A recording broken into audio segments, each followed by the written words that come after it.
కొలస్సీయులకు రాసిన పత్రిక 3వ ఎవడైనను తనకు హాని చేసినని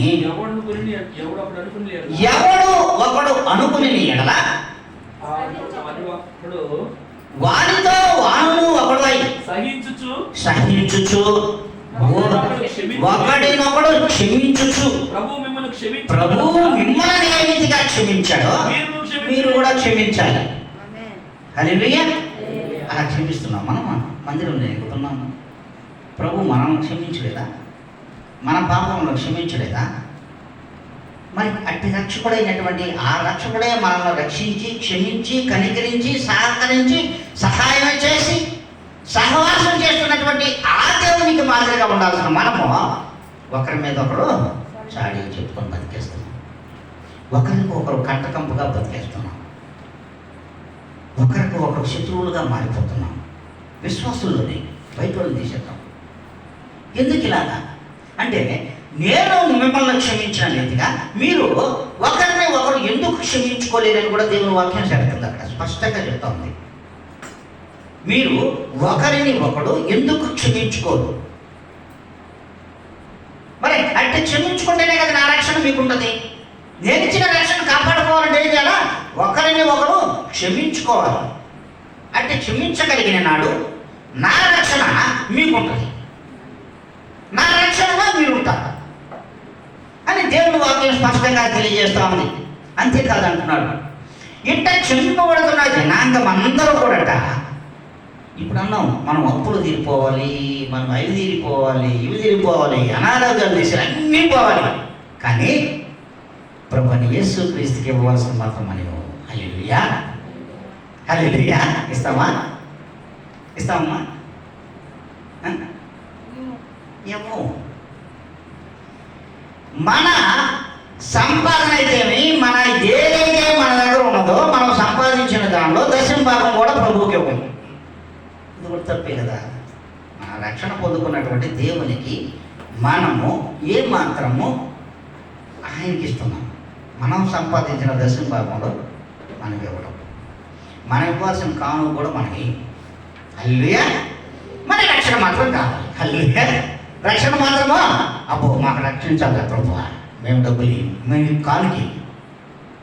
కానుక వెయ్యం, కానీ మమ్మల్ని మాత్రం రక్షించాలి. న్యాయమా? న్యాయమేనా? చూడండి, అబ్రహాం గారు వేరే రాజ్యంలో నుంచి వాళ్ళని జయించి లోతు ఆస్తులను ఆస్తులన్నీ సుధోమ గోపాల పట్టణాలను విడిపించుకొని వస్తామంటే ఆయనకు కలిగినదంతటిలో దశమ భాగం ప్రభువైన యేసుక్రీస్తు వారికి ఇచ్చాడా లేదా? ఇచ్చాడు. మరి మనం ఇస్తున్నామా? మనకు కలిగినంతట్లో మనం దశమ భాగం ఇస్తామా? ఇవ్వము. మరి ఆయన ఆస్తి ఇవ్వాలి, ఐశ్వర్యం ఇవ్వాలి, ఆరోగ్యం ఇవ్వాలి, ఆయుష్ ఇవ్వాలి, ఆయన కనికరమును మన మీద కురిపించాలి, ఆయన ప్రేమ మన మీద కురిపించాలి, ఆయన రక్తము మన మీద కార్చాలి, అన్నీ చేసి మనం రక్షణ పొందాలి. కానీ ఆయనకు మాత్రము ఇవ్వవలసింది మాత్రం అస్సలే. అందుకే ప్రభువే స్పష్టంగా చెప్తాడు. ఒక మాట అంటాడు, హెబ్రీయులకు రాసిన పత్రిక 7వ అధ్యాయం 4లో కూడా ఆయన చెప్తున్నాడు. అక్కడ హెబ్రీయులకు రాసిన పత్రిక 4వ అధ్యాయం 10వ లేఖనం, 7వ అధ్యాయం 4వ లేఖనం, హెబ్రీయులకు రాసిన పత్రిక.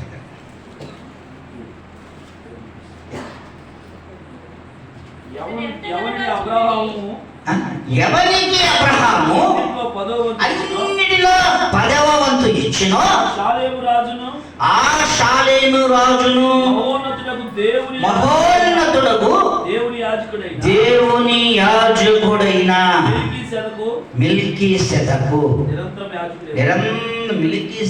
నిరంతరము యాజకుడైనాడు. ఈ మిల్కీసెదకు ఎవరు?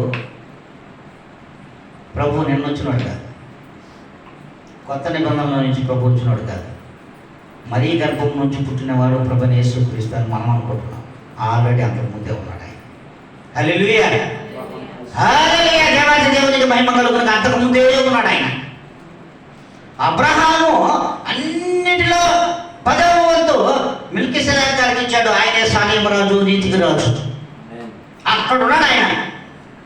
అక్కడ నుంచి అబ్రహాము ఇచ్చిన వాగ్దానం మేరకు ఎక్కడొచ్చి ఎవరి కడుపులో వచ్చి పడ్డాడు ఆలోచించండి. ఆయనకి ఇచ్చిన వాగ్దానం ఎక్కడికొచ్చి ఎవరి కడుపులో వచ్చి పుట్టాడు చూడండి. మరియమ్మ కడుపులో వచ్చి పుట్టాడు. హల్లెలూయా, దేవునికి మహిమ కలుగును గాక. ఆయన అస్సలు దేవుడు ఆయనే. అందుకు ఆయన ఒక మాట అంటాడు. అంతేకాదంట, ఆయన చెప్తాడు, ఆయన అంటున్నటువంటి మాట, 10వ భాగము ప్రతి దానిలో ఇచ్చాడు ఆయన. దానిలో 10వ భాగం ఇచ్చే ప్రభువుని శోధించిన మరుక్షణం అప్పు తీరిపోయేది, శోధించిన మరుక్షణం భాగ్యం తీరిపోయేది, శోధించిన మరుక్షణం ఎక్కడ లేని ఆస్తి సమకూడింది. నువ్వు 10వ భాగం ఇచ్చావు, ఆయన 100 రెట్లు ఇస్తున్నాడు. హల్లెలూయా. నువ్వు 10వ భాగమే 10 రూపాయలు ఇస్తున్నావు 100కి, ఆయన ఎంత ఇస్తున్నాడు నీకు? 10,000 రూపాయలు ఇస్తున్నాడు. నువ్వు ఇచ్చిన 10 రూపాయలే 100లో, ఆయన ఎంత ఇస్తున్నాడు నీకు? 10,000 రూపాయలు నీ ఇంటికి వేస్తున్నాడు. ఎందుకంటే ఏం కావాలా? ఎందుకంటే రక్షకుడు ఉన్నాడా మనం రక్షించడానికి? మరి మనం ఏం చేస్తున్నాం?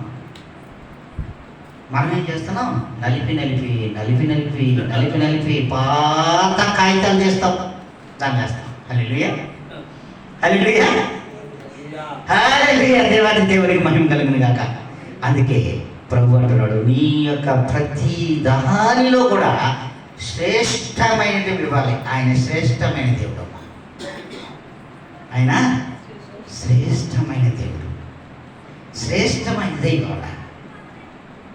మురిగిపోయింది, కుళ్ళిపోయింది, పుచ్చిపోయింది ఇవి ఇవ్వకూడదు ఆయనకి. మరి అవి మనం తింటామా? మళ్ళీ మనలో ఉండే ఆత్మకి అయ్యట్టు పెడుతున్నావు. హల్లెలూయా. అడుగుదాం ఒక్కసారి మన పరిస్థితిని బట్టి. మనం తింటున్నామా? తిన్నాం. మనం ఇస్తామా? ఎవరికైనా కొనుక్కోవడానికి ఇస్తూ తీసుకుంటున్నారా? మరి మనలో ఉన్న ఆత్మ ద్వారా మనల్ని జీవింపజేస్తున్న ఆ దేవునికి నువ్వు ఎలా ఇస్తావు? చినిగిపోయిన కాగితం వేస్తావు, చిరిగిపోయిన నొక్కుపోయిన రూపాయలు వేస్తావు. తప్పు కదా? ప్రభువు చెప్తున్నమాట, మనం చెప్పేది కాదు. అందుకే చూడండి, ఫిబ్రవరి రాసిన పత్రిక 11వ అధ్యాయం 6వ లేఖనంలో స్పష్టంగా విశ్వాసం లేకుండా దేవునికి ఇష్టడై ఉండుట అసాధ్యం. విశ్వాసం లేకుండా దేవునికి ఇష్టడై ఉండడము అసాధ్యం, జరిగే పనే కాదు. అడవలు చాలు. చూడు, ఏ విశ్వాసము చేత బాగా ఆలోచించండి. విశ్వాసం లేకుండా దేవునికి అస్సలు ఇష్టడై ఉండలేడు. విశ్వాసం ఉన్న ప్రతి విశ్వాసం కూడా దేవుని యందు భయభక్తులు కలిగి ఉండాలి. ఇది రూలు. విశ్వాసం ఉన్నటువంటి ప్రతి వ్యక్తి కూడా ప్రభు యొక్క రక్షణ పొందాలి, ఆయన సహాయం కోరుకోవాలి. ఆయన సహాయం నాకు కావాలనుకున్న ప్రతి విశ్వాసికి మొదట ఏముండాలి? భయం ఉండాలి, భక్తి ఉండాలి. ఆయన నామం అంటే భయం ఉంది, భక్తి రెండు ఉన్నప్పుడు స్థిరమైన విశ్వాసంగా ఉంటాడు. అప్పుడు ఆయనగా సమస్తం సాధ్యం. దేవునికి ఇష్టడు. అట్టి ఇష్టలుగా మనం ఉన్నామా లేదా ఆత్మ పరిశీలన చేసుకోవాలి. అంతేకాదు, చూడండి, రాహాబు ఎక్కడున్నదాన్ని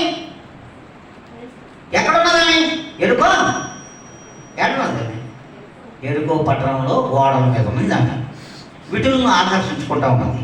ఆ రాహోబు యొక్క విశ్వాసం చూసారా? విశ్వాసం లేకుండా ఇష్టలై ఉండు, దేవునికి ఇష్టలై ఉండుట అసాధ్యము. మరి విశ్వాసము చేత ప్రభువునే కట్టిపడేసింది, ప్రభువునే పట్టుకునేసింది. అంటే ఆ రాహోబు యొక్క వంశము నుండే వచ్చేసాడు ప్రభు యేసుక్రీస్తు వారు. మరియమ్మ కడుపు లేదు. ఎలా వచ్చాడు అనుకోవాలి? రాహోబు నుంచి ఎవరు పుట్టారు? బోయేజు పుట్టాడు. రాహాబుని ఎవరు చేసుకున్నారు? సల్మాన్ చేసుకున్నాడు. సల్మాన్ తర్వాత బోయేజు పుట్టాడు. బోయేజు తర్వాత ఓబేలు పుట్టాడు. ఓబేలు యెషయా అన్నాడు. యెషయా ఎక్కడి నుంచి వచ్చాడు చూడండి, వంశస్థుడు. మరి రాహాబు ఎలాంటి స్త్రీ? మరి ఆమె యొక్క విశ్వాసం ఏంటి? ఆమె యొక్క స్థితి ఏంటి? ప్రభువును నమ్మిన మరుక్షణం తన యొక్క గత జీవితానికి పాత్రేసింది. నూతనమైన జీవితం ప్రభుత్వంతో ప్రారంభించినటువంటి జీవితం, అది విశ్వాసం. ఆ విశ్వాసం చేత కుటుంబాలు రక్షించుకున్న దాన్ని ఒక ఎర్ర రెప్పను కట్టేసి చూడండి. హల్లెలూయా, దేవునికి మహిమ కలుగును గాక. ఇంటి విశ్వాసం కావాలి మనకు. అట్టి విశ్వాసం లేకుంటే మనము దేవునికి ఇష్టలుగా ఉండలేము. ఇష్టలు కాలేని మనం దేవుని రక్షణ పొందుకోలేము. ఆయన యొక్క సహాయం కోరుకోలేము.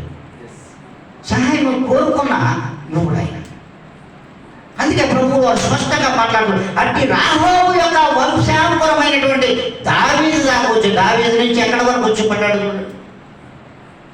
42వ తరములో ప్రభువు యేసుక్రీస్తు మన ముందుకు వచ్చేసాడంటే ఎలాంటి కృప! ఎక్కడున్నాడు ఆయన? అబ్రహాం ఏనాటి? అబ్రహాం ఇచ్చిన వాగ్దానం ఏంటి? ఎక్కడికి వచ్చాడు? ఎక్కడికి వచ్చి యాకోబు గడుపును పుట్టాడు? యోసేపు గడుపును పుట్టాడు? ఆలోచించండి. ప్రతి విషయంలో కూడా ఎక్కడి నుంచి మొదలవుతుందో అక్కడి నుంచి చివరి వరకు తీసుకొచ్చంటే అక్కడ ఆధారం కూడా మనకు కనిపిస్తుంది. అందుకే అక్కడ యేసుక్రీస్తు సామాన్యుడు కాదు ఆయన. దేవునికి అసలు ఎన్ని నేత్రాలు ఉన్నాయనేది కూడా మనకు తెలియదు. ఎన్ని నేత్రాలు ఉన్నాయి? ప్రభువైన యేసుక్రీస్తు వారికి ఎన్ని నేత్రాలు ఉన్నాయి? 7 నేత్రములు కలవు. జకర్యా గ్రంథంలో ఒక కనబడుతుంది మీకు. 4వ అధ్యాయం 10వ లేఖనం అనుకుంటా, చూసుకోండి ఒకసారి.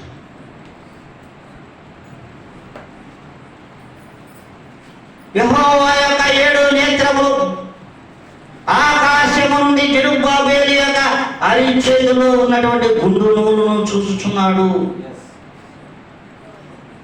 మరి చూడండి, దేవుని యొక్క మాటలు మనం వింటున్నాం, దేవుని వాక్యము మనం వింటున్నాం, కానీ ఆ వాక్యాన్ని గట్టిగా పట్టుకోలేకపోతున్నాం. పట్టుకోలేకపోతున్నాం. బంగారం పట్టుకోవా? బంగారం పట్టుకుంటావు, గట్టిగా దానికి అనేక ముళ్ళేస్తావు, ముళ్ళేసి విలువలు దాచిపెడతాం కదా. మరి ప్రభువైన యేసుక్రీస్తు యొక్క వాక్యం అంతకంటే విలువైందమ్మా. హల్లెలూయా! దేవుని యొక్క వాక్యము, ప్రభువైన యేసుక్రీస్తు వాక్యము అంతకంటే విలువైనది. ఆ వాక్యమే నిన్ను బ్రతికించుచున్నదనే విషయాన్ని ఈనాటికి గ్రహించలేకపోతున్నాం. అట్టి వాక్యం మనం బ్రతికిస్తూ ఉంటే, బ్రతికిస్తున్నటువంటి మనము మన చేతులతో తయారు చేసిన వాటికి విలువించి వాటిని బంగారానికి, వెండికి ఓయము బంగారం 4-5 తాళాలు వేసుకొని వస్తాం. మందిరానికి వచ్చి కూడా మాట్లాడలేము.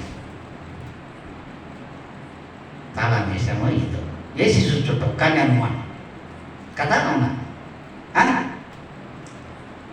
కూర్చోలేదు, వినలేదు, వాక్యాన్ని విని కూడా హృదయంలోకి ఎక్కించుకోలేము. ఎందుకంటే ఆడొద్దు కదా, ఉట్టి మీద చేపల కూర, లేదంటే మనం బంగారం దాచిపెట్టించిన డబ్బులు, లేకపోతే బంగారము ఆ బీరువాలు ఏమైపోతాయి ఇవి ఆలోచిస్తాం. కానీ ప్రభువైన యేసుక్రీస్తు వాక్యము అంతకంటే బలమైందమ్మా, విలువైందమ్మా.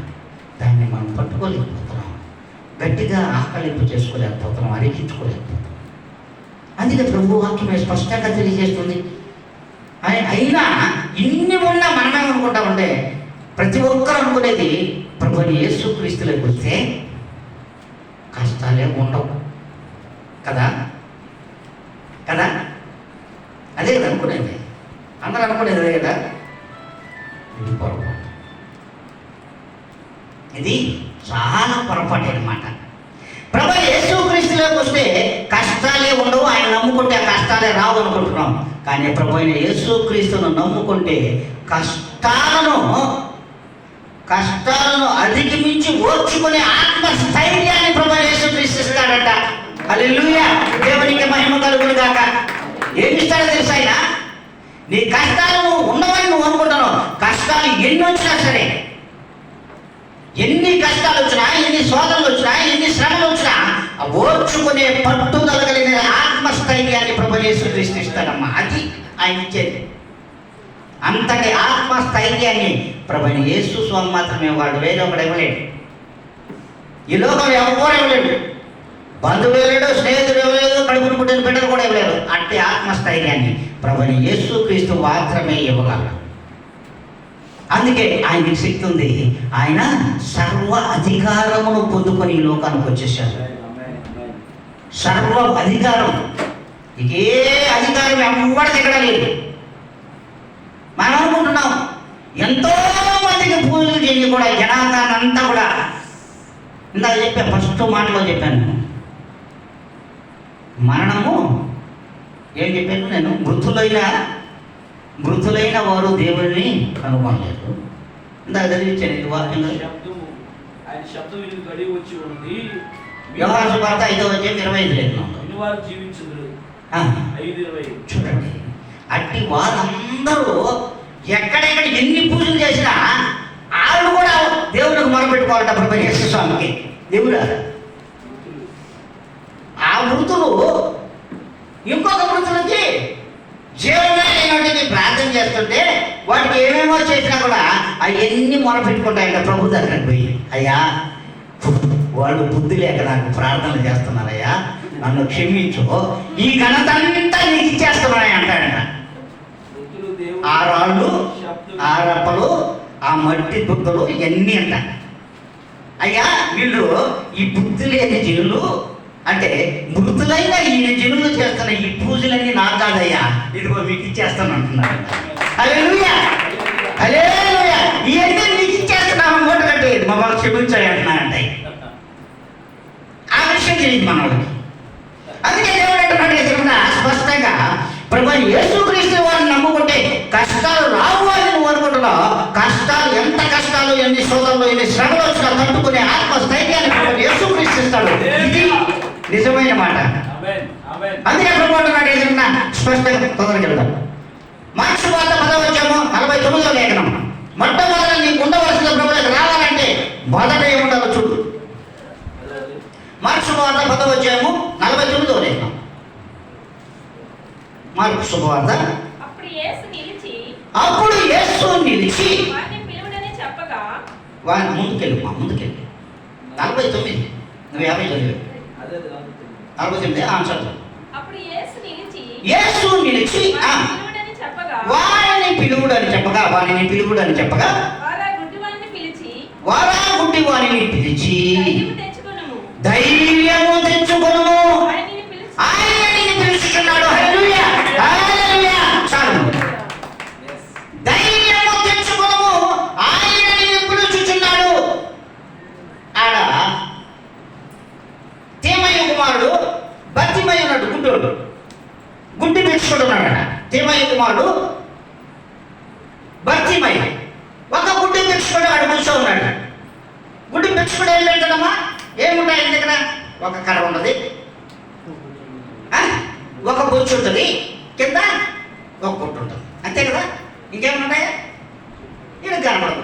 కారణం ఎందుకంటే ఎవడన్నా వేసిన బొచ్చులు వేసిన డబ్బులు ఇచ్చుకెళ్తాడు తట్టుకోవడానికి, అవునా? రెండోది ఇంకేమన్నా బొచ్చు ఉంటుంది. ఈ బొచ్చు ఎన్ని విధాలు ఉపయోగపడుతుంది చెప్పండి మీరు. మనం మాట్లాడుకుందాం మన భాషలో. ఎన్ని విధాలుగా? తినడానికి, తాగడానికి, ఇంకా చెప్పాలా? తినడానికి ఉపయోగపడుతుంది వాడికి. అదే ఒక్కటే ఉండేది, వచ్చి ఒక్కటే ఉండేది. తినడానికి ఉపయోగపడుతుంది, తాగడానికి ఉపయోగపడుతుంది, స్నానం చేయడానికి ఉపయోగపడుతుంది, కడుక్కోవడానికి ఉపయోగపడుతుంది, మొహం కడుక్కోవడానికి ఉపయోగపడుతుంది, ఇంకా అన్ని కార్యక్రమాలు అయ్యాయి. ఇక నేను అవి చెప్పను. వీటన్నిటికీ ఉపయోగపడేది ఒకే చోట దగ్గర ఉంది, అవునా కదా? ఒక గుడ్డ ఉంది. ఈ గుడ్డని పరిస్థితి గుడ్డ మీద బొచ్చు పెట్టాడు, అంతే కదా. బొచ్చు గుడ్డ మీద ఎందుకు పెట్టాలి, కింద ఎందుకు పెట్టలేదు? నేను దేవుడు అడుగుతున్నాడు, ఆత్మదేవుడు అడిగే మాట్లాడి. గుడ్డ మీద ఆ బొచ్చుని ఎందుకు పెట్టాడు?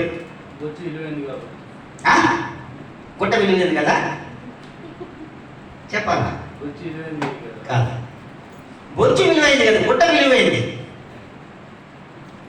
రెండు విలువైనవి కాదంటే. కానీ ఎందుకు పెట్టాడంటే గుడ్డ మీద వేసినటువంటి ఆ బొచ్చులో పడ్డటువంటి ఆ యొక్క కాయను గల్లు ఎగిరి కింద పడింది అనుకో, గుడ్డ మీద పడుతుంది. హల్లెలూయా, హల్లెలూయా. అందుకు పెట్టాడు. ఈ గుడ్డ ఎన్ని రకాలకు ఉపయోగపడుతుంది చెప్పండి? కట్టుకోవడానికి ఉపయోగపడుతుంది, మొహం తుడుచుకోవడానికి ఉపయోగపడుతుంది, ఇక కప్పుకోవడానికి ఉపయోగపడుతుంది, ప్రతి దానికి ఉపయోగపడుతుంది. వాడి దగ్గర ఉన్నాడు ఈ మూడే లోకానుసారమైనవి, అంతే కదా. ప్రభు ఇచ్చాడు. ప్రభు పిలిచాడు. పిలిచిన మరుక్షణం ఏం చేశాడు తెలుసా? ఇసిరి పడేసాడు. హల్లెలూయా! ఇసిరి పడేసాడు. లోకానుసారమైనటువంటి ఆ యొక్క జీవితం ఇసిరి పడేశాడు అన్నిటినీ. మళ్ళీ కొనుక్కోగలడా వాడు? కొనుక్కోలేడు, డబ్బులు లేదు కదా. బొచ్చు కూడా పడేసాడు, ఆ డబ్బులు కూడా లేకుండా. అసలు గొడ్డ ఎత్తి అక్కడ పడేశాడు, గొడ్డలే పడేశాడు. ఏం లేదు అడిగాడా? ధైర్యం తెచ్చుకో, ప్రభువుని వెంబడించు. ధైర్యం తెచ్చుకున్నాడు. ప్రభు దగ్గరికి పడి నీకే కావాలన్నాడు. నాకు దృష్టి ప్రభు అన్నాడు. నేను ఇప్పుడు వరకు చీకట్లో ఉన్నా, చీకటిని విడనాడి ఇప్పుడు వెలుగులే కావాలనుకుంటా. నాకు కళ్ళు కావాలి, నేను చూడాలి, నాకు విజన్ కావాలనుకున్నాడు. అన్ని లోకానుసారమైన ప్రతిదాన్ని విడిచేసినటువంటి ఈ గుడ్డివాడు ప్రభువుని ఏ దినమైతే ప్రభు దగ్గరకు పరిగెట్టి అడిగాడు, వెంటనే నీ విశ్వాసం నిన్ను స్వస్థపరచిన పో అన్నాడు. హల్లెలూయా! దేవునికి మహిమ కలుగును గాక. ఇమ్మీడియట్లీ ఏం చేశాడు తెలుసా? దావన ప్రభువునే వెంబడిస్తా ఉన్నాడు. చూపు వచ్చేసి ప్రభువుని వెంబడించాడు. మళ్ళీ ఆ బొచ్చు కాడికి పోలేదు, ఆ గుడ్డ కాడికి పోలేదు, కడ కాడికి పోలేక ఎటు వచ్చాడు? ప్రభువుని వెంబడించడం అంటే మొదట ఏం కావాలి తెలుసా? విశ్వాసం, ధైర్యం కావాలి. ధైర్యం లేని వాడు ప్రభువులో ఉండలేడు. చావైనా రేవైనా నువ్వే ప్రభు అన్నాడు. అప్పుడు అది ధైర్యం. అంతేకాని అందరి నేను చచ్చిపోతానేమనే, నాకు ప్రభు వీడేమనే, నా కుటుంబం రావేమనే, నాకు బొచ్చులు కూడా పోతాయేమనే, ఈ దిగులు ఉంటే నీకు ఇక ధైర్యం ఎక్కడికి? ప్రభువుని వెంబడించే ధైర్యం ఎక్కడికి వస్తుంది నీకు? ప్రభువుని వెంబడించాలంటే మొదట ధైర్యం కావాలి. అంటే ధైర్యం చేసినటువంటి పుట్టి పిలుచుకోడు భర్తీమయ్య చూసాం.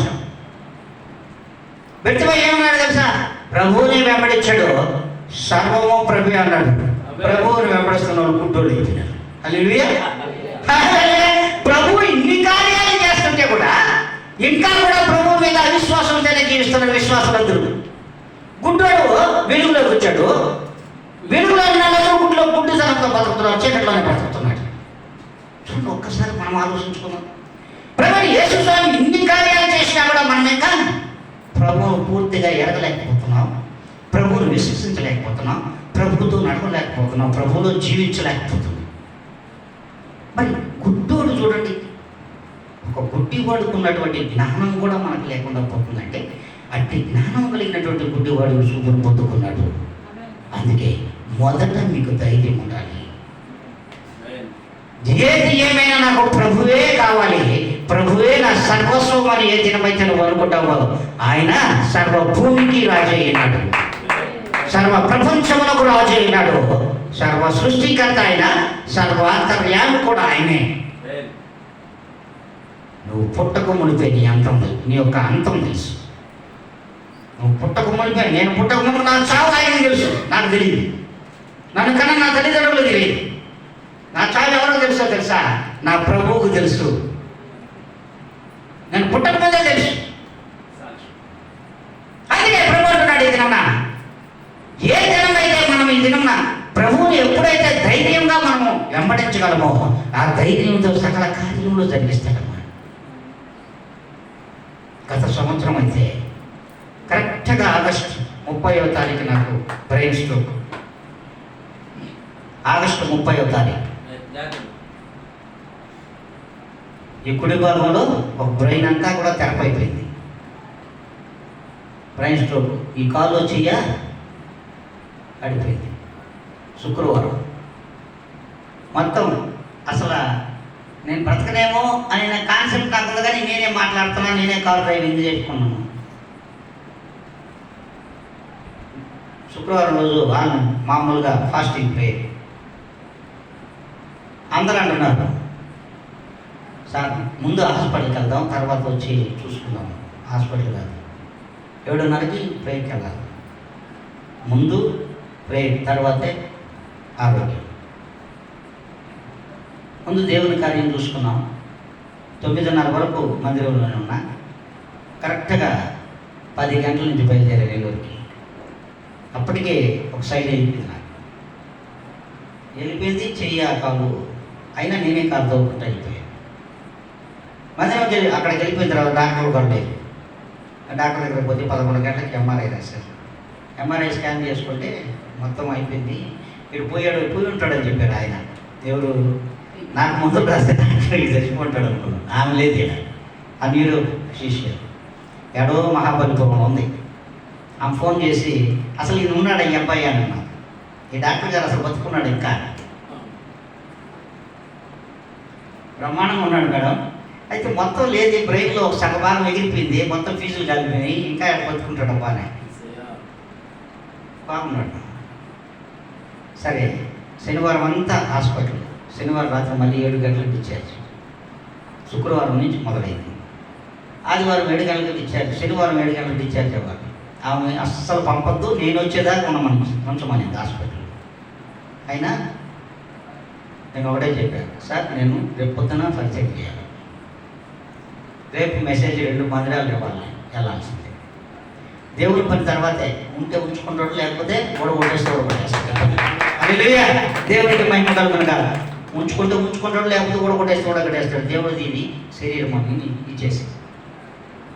అట్లా కాదు, పంపుతున్నది మేడం. నాకు ఫోన్ చేసింది, లేదు మేడం వెళ్తున్నాను నేను, ఉంటే వస్తా సోమవారం, ఉంటే సోమవారం నీ హాస్పిటల్కి వస్తా, లేకపోతే ఇబ్బంది లేదు. సరే 7 గంటలకి డాక్టర్ గారి డ్రైవర్ని ఇచ్చి ఇంటికి తీసుకొచ్చి వదిలేసి మళ్ళీ వెళ్ళి పొద్దున్న లేచి మళ్ళీ వచ్చేయమని చెప్పాను నేను. 7 గంటలకు మళ్ళీ 7 గంటలకంతా వచ్చేసాడు. 7 గంటలకు ఒక దగ్గరికి వెళ్ళాలి, మళ్ళీ ఇంకొక దగ్గర పరిచయం, 2 దగ్గరలో పరిచయం. బ్రహ్మదేవ దగ్గర చేయాలి, మళ్ళీ నెల్లూరులో వెనలరావు దగ్గరికి వెళ్ళాలి. 2 పరిచయాలు చూసుకొని మళ్ళీ తీసుకొచ్చిన ఇంటికి వదిలేసి వెళ్ళిపోయాడు. సోమవారం పోయి చూస్తే ఆ ఒకటే అనేది, నిన్ను బ్రతికించిన మనుషులుగా దేవుడే బతికించాడు.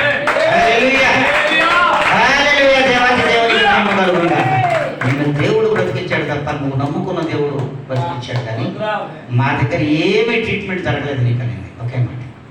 చూడండి, దేవుని యొక్క మహాకృప. దేవుడు అందుకే చెప్తాడు, దేవుని కార్యములను అశ్రద్ధ చేయవాడు శాపగ్రస్తుడు. హల్లెలూయా. చూడండి, దేవుని యొక్క కార్యములు అశ్రద్ధ చేయవాడు శాపగ్రస్తుడు. మరి నేను దేవుని కార్యం ఆ రోజు అశ్రద్ధ చేసి ఉంటే నేను ఉంటానా? నాకు తెలిసైతే నేను కరెక్ట్గా 4వ రోజు ఈరోజు. సంవత్సరం వెళ్ళిపోయింది. సంవత్సరం తర్వాత 4వ రోజు కూడా నేను ఇదిగో ఇక్కడ మందిరంలో మెసేజ్. చూడండి, దేవాది దేవుని యొక్క మహాకృప తప్ప వేరొకటి కాదు. దేవుని యొక్క ప్రేమ, దేవుని యొక్క రక్షణ, దేవుని యొక్క సహవాసము, దేవుని యొక్క పరిచర్యలో నేను ఉన్నాను కాబట్టి ఆయన తీసుకొని వెళ్ళిపోతూ ఉన్నాడు ఆయన. అందుకే నేను అనుకుంటున్నాను, బ్రతుకుడా ఆయన మాట్లాడాడు, వాక్యంలో ఉంది. చూడండి, అందుకే మనం ఎక్కడికైతే వచ్చున్నామో ఒక్కటి గుర్తుపెట్టుకోండి. ఎవరైనా సరే ఈరోజు మీరు చెప్తున్నాను, మనం ఎక్కడున్నాం ఈరోజు? ఇక్కడ ఏ మాటలు వింటున్నాం? ప్రభు పలికిన మాటలు కదన్నాయి, క్రీస్తు యేసు పలికిన మాటలు కాదు, యేసు రక్తం పలికిన మాటలు. ఇది గుర్తుపెట్టుకోండి. ప్రభు యొక్క రక్తము పలికినటువంటి మాటలే పరిశుద్ధ గ్రంథం అంతా. ఈ పరిశుద్ధ గ్రంథంలో ఉన్న మాటలు ఉన్నాయి. ఇవన్నీ ప్రభు యేసు క్రీస్తు యొక్క రక్తము పలికినటువంటి మాటలు. రక్తంలో ఏముందో తెలుసా? రక్తంలో ఏముంటుంది మీరు చెప్పండి? ప్రాణం ఉంది. ఆయన రక్తము పలికినటువంటి మాటలు, ఆయన ప్రాణం పలికినటువంటి మాటల మధ్యలో ఉన్నాయి. మనం అనుకుంటాము ఎవడో రాశాడులే అంతే కదా అనుకుంటాము. కానీ అదే పరిశుద్ధ గ్రంథం చూడండి, హెబ్రీయులకు రాసిన పత్రిక 12:24 లేఖ. ఫస్ట్ హెబ్రీయులకు రాసిన పత్రిక 12:24 లేఖ.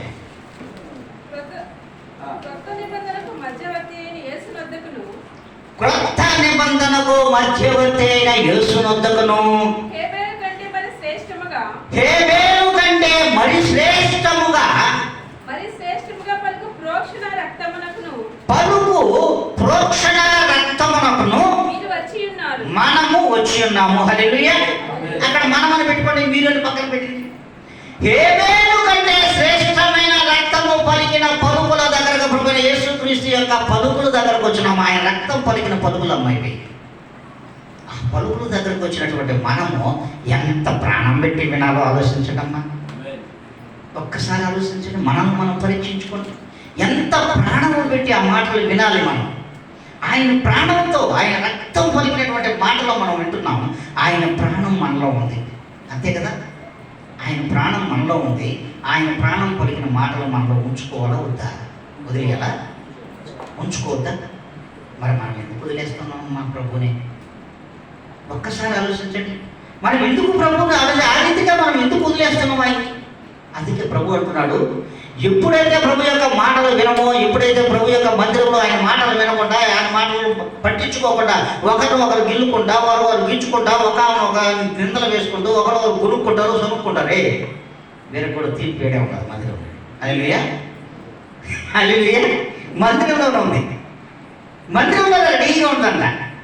ప్రకటన గ్రంథము 22వ అధ్యాయం 6వ లేఖనం. సామాన్యంగా ప్రకటన గ్రంథంలోకి ఎవరు పోరు. ఎందుకు పోరంటే, ఈ ప్రకటన గ్రంథం చెప్తే చాలా మంది నన్ను అన్నారు, నాకు ప్రకటన గ్రంథంలో నాకు ఇష్టమైంది దాన్నే చెప్తానంట. ఎందుకంటే చెప్తే అనారోగ్యం వస్తుంది అంటారు. 22:6 లేఖనం. ఆ దూత నాతో ఇలాగు చెప్పాడు, ఈ మాటల యొక్క నమ్మకమును సత్యములనై ఉన్నవి. ప్రవక్త ఆత్మలకును దేవుడకు ప్రభువు త్వరలో సంభవింపవలసిన వాటిని తన దాసులకు చూపుటకై తన దూతను పంపెను. ఇదిగో నేను త్వరగా వచ్చుచున్నాను. ఈ గ్రంథంలోని ప్రవచన వాక్యములను కైకొనువాడు ధన్యుడు. యెహోవాను ఈ సంగతులను నేను వినువాడను, చూచినవాడను. దీనిని విని చూచినప్పుడు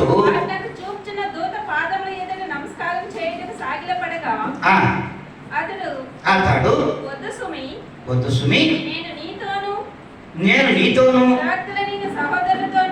అది కాదు, మిస్ అయిపోయింది వాక్యం. 16వ చదువుతున్నా. ఇప్పుడు సంఘములు మీద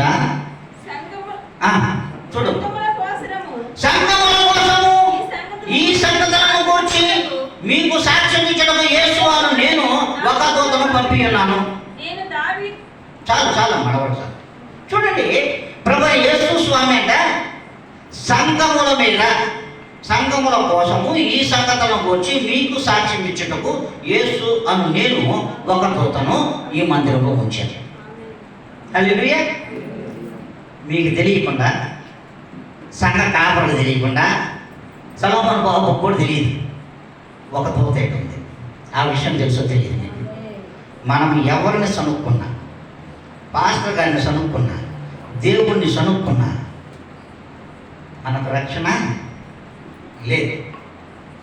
అందుకే సంఘముల మీద ప్రతి సంఘానికి ఒక దూత ఏర్పాటు చేస్తున్నాడంట. వీళ్ళు ఏం మాట్లాడుకుంటారు, వీళ్ళ కథ ఏంటి, ఖమ్మం విషయంగా ఆయన కనుక్కోవడానికి రెడీగా ఉన్నాడు. ఏంటి మనం మాట్లాడే మాటలు అయితేనేమి, సనుగులు అయితేనేమి, మన గొడుగులు అయితే, వీటన్నిటినీ కలిపి వినడానికి, వీటి మీద సాక్ష్యం చెప్పడానికి ఒక దూత ఎక్కడుందో తెలుసా? సంగముల మీద. ఎవరు ఏర్పాటు చేసినారు? యేసు ఏర్పాటు చేసినాడు. చెప్పేసాడు కదా, యేసు అని నేను నా దూతను పంపి ఉన్నాను. ఎవరి దూతను పంపాడు? ఆయన దూత ఉంది ఇక్కడ. అంతేకాదు, ఆ దూత సాక్ష్యం చెప్పగా బలిపీఠం తీర్పు తీరుస్తారు. బలిపీఠము ఇదో, ఇది తీర్పు తీరుస్తారు. అది కూడా చదువు. 16వ అధ్యాయము 7వ లేఖనం ప్రకటన గ్రంథమే. అంటే మన యొక్క రక్షణ ఎప్పుడు కరువు అయిపోద్దని చెప్తున్నాడు ప్రభు. మనం చెప్పు. దేవా సర్వాధికారి, నీ తీర్పు సత్యములను న్యాయములై ఉన్నవని బలిపీఠము చెప్పుట వింటిని. హల్లెలూయా. దూత చెప్పినవన్నీ ప్రభు వింటాడు. ప్రభు విన్నవన్నీ కూడా ఆయన చెప్పిన తర్వాత బలిపీఠమే మన మీద తీర్పు తెచ్చేస్తాడు. వేరే ఒకరు తీర్చబడలే, నిన్ను పాస్టర్ గారికి తీర్చబడలేక వేసేది ఎవరు? మెడకు ముచ్చేసి లాగేదేడా, పడేది ఏడా తెలుసా? నరకంలో. ఎడపడతాము, నరకంలో పడతాం. మనం విశ్వాసమని రక్షణ పొందాలని చెప్పుకోవడం కూడా వేస్ట్ అయిపోతుందంట. అందుకే వెలుపటి దుర్మార్గుల వరే మీరు కూడా నిప్పుల్లో పడిపోతున్నారా బిడ్డలారా అని దేవుడు అంటున్నాడు. మీరు కూడా ఆ రీతిగా పడిపోతున్నారు బిడ్డలారా మీరు. మరి ఎందుకు ఇలాంటివి కొని తెచ్చుకుంటున్నారు మీరు? అన్నీ తెలుసుకొని పరిశుద్ధ గ్రంథంలో లిఖితపూర్వకంగా నేను రాసి పెట్టాను. నా రక్తం రాసినటువంటి, నా రక్తం చేత ముద్రింపబడినటువంటి ఈ మాటలు వింటూ కూడా మళ్ళా మీరు అప్పుడప్పుడు ఎక్కడ కాలు వేస్తున్నారు? పప్పులో వేస్తున్నారు కాలు. తినడానికి పనికి లేకుండా పోతాం. అందుకే యేసుస్వామి చెప్తున్నటువంటి మనం పప్పుని కూరలో వేసుకుంటే పర్లేదు, దాని మీద అడుగు వేసేస్తే ఇంకేం తింటాం మనం? ఏమ్మా తినగలమా? చికెన్ అయినా తినగలమా? అడుగులు రెండేసి తిందామా? తింటామా? మరి ఇంకేంటి? అదే కదా చెప్తున్నాడు. నువ్వు ఎంత వండి, ఎంత వాచి, ఎంత వేసి ఇవన్నీ పెట్టి కూడా తినలేకపోతే, ప్రభు ఇచ్చినటువంటి ఐశ్వర్యాన్ని మనం తినలేకపోతే, ఆయన కలిమిని మనము అనుభవించలేకపోతే వ్యర్థమే కదా జీవితాలు. అంటే జీవితం వ్యర్థం తప్ప మీరు ఏ రీతిగా ఉండాలో ఒక్కసారి ఆత్మపరిశీలన చేసుకోమని దేవుని వాక్యము స్పష్టంగా తెలియజేస్తుంది. ఆయన అంటాడు, ఒక మాట అంటాడు, నువ్వు వాక్యము ప్రకారం ప్రవర్తించువారేనండి. ఎవడెంటి పోతే నీకేంటికి? నువ్వు వాక్యానికి లోపడి ఉన్నావా లేదా? నంబర్ 1 తెలుసుకోవాల్సింది. మీరు వాక్యం ప్రకారం ప్రవర్తించువారునై ఉండండి. ఉందా? పరిశుద్ధ గ్రంథంలో లేదా? యాకోబు అధ్యాయంలో, యాకోబు రాసినటువంటి పత్రికలో, యాకోబు రాసినటువంటి పత్రిక 1వ అధ్యాయము 22వ లేఖనం చూడు. మీరు వాక్యము ప్రకారం ప్రవర్తించువారు ఉండుడి. ఉందా? చదువు. యాకోబు 1వ అధ్యాయము 22. మీరు వినువారు మాత్రమైంది, మిమ్మల్ని మీరు మోసపుచ్చుకోకుండా వాక్యము ప్రకారం ప్రవర్తించువారై ఉండుడి. మరి దేవుడి ప్రకారమే కదా ప్రవర్తించాలి మనం. వాక్యం అంటే దేవుడే కదా. వాక్యం అంటే దేవుడా కదమ్మా? దేవుడే కదా. మరి ఆయన ప్రకారమే కదా మనం ప్రవర్తించేవారు ఉండాలా. మరి వింటున్నాము, ప్రభువు వదిలేస్తున్నాం. అయ్యా నువ్వు అట్టుండు, మేము ఇటు పోయి వస్తాం. హల్లెలూయా. లోకంతో ఒకసారి మాట మంచి తెలుసుకొని వస్తామంటున్నాం. అప్పుడు ఏం లాభం? పరిశుద్ధ వాక్యం విని అపరిశుద్ధమైన వారితో కలిసి మనం మాటలు మాట్లాడుకోవడం వలన ఏమన్నా ప్రతిఫలం ఉందా? ఆలోచించాలి. ఉందా? లేదు. నీకు ప్రతిఫలం ఇచ్చేవాడు ప్రభు యేసుక్రీస్తాడంటే నేను పరువుతో మాట్లాడతానంటాడేంటి? అందుకే ప్రభు స్పష్టంగా చెప్తున్నాడు మాట. అందుకే ఆయన అంటాడు ఒక మాట, పౌలు గారు అంటాడు, నా మాటలు బ్రతుకుటకు ఇస్తే చావైతే ఈ ధైర్యం కూడా కావాలి. ఇందాక చెప్పాను, ప్రభువు నమ్మాలంటే ధైర్యం కావాలి. ప్రభు కోసం చచ్చిపోవాలంటే ధైర్యం కావాలి. ప్రభు కొరకు చచ్చిపోవాలంటే కూడా ధైర్యం కావాలి. ఎలా చెప్పండి? ప్రభు మీ కొరకు చచ్చిపోవాలా? ఏమ్మా? దేవుడు మీ కొరకు ప్రాణం పెట్టలా? మీ కొరకు దెబ్బలు తినలా? మరి మీ కొరకు దెబ్బలు తిన్నాడు, మీ కొరకు ప్రాణం పెట్టాడు, శిలువలో రక్తం దాచాడు, ప్రతి రక్తపు బొట్టుకు మీ మీద చిందించాడు, ప్రతి రక్తపు బిందువులుగా ఆయన ఏర్పాటు చేసుకున్నాడు. మనము ఆయనకు, ఆయన కోసం బ్రతకలేము కదా. ఆయన కోసం మాత్రం బ్రతకలేము, లోకం కోసం బ్రతుకుతాం. ఇప్పుడు లోకం కోసం బ్రతికినాడు, లోకం వదిలేసి వెళ్ళిపోయాడు కదా గుడ్డోడు. కానీ మన కళ్ళు ఇంకా గుడ్డితనంతోనే బ్రతికేస్తాం. లోకం కోసం గుడ్డితనంలో బ్రతుకుతాం. అందుకే ప్రభు స్పష్టంగా తెలియజేస్తున్నాడు. అందుకే ఆయన మాట్లాడే ప్రతి మాట కూడా స్పష్టంగా తెలియజేస్తుంది. పరిశుద్ధతనే వ్యక్తపరుస్తారు తప్ప అపరిశుద్ధత ఏ వాక్యంలో కూడా కనబడదు. మనం పరిశుద్ధతను తీసుకొచ్చి పెడతాము. అంటే పరిశుద్ధమైనటువంటి వాక్యం అది. అందుకే ప్రభు వాడు స్పష్టంగా ఒక మాట అంటాడు ఒక దగ్గర. ఆయన అంటాడు, ఆయనకు భయపడు వారి మీద ఆయన కనికరముండును. హల్లెలూయా. ఆయనకు ఎవరైతే భయపడతారో వారి మీద దేవుని యొక్క కనికరము పరిపూర్ణంగా ఉంటుందంట. అది కూడా చూపిస్తారు. కానీ మీరు వాక్యమే చూడండి. అన్నీ లోక సువార్త 1వ అధ్యాయం 50వ లేఖనం.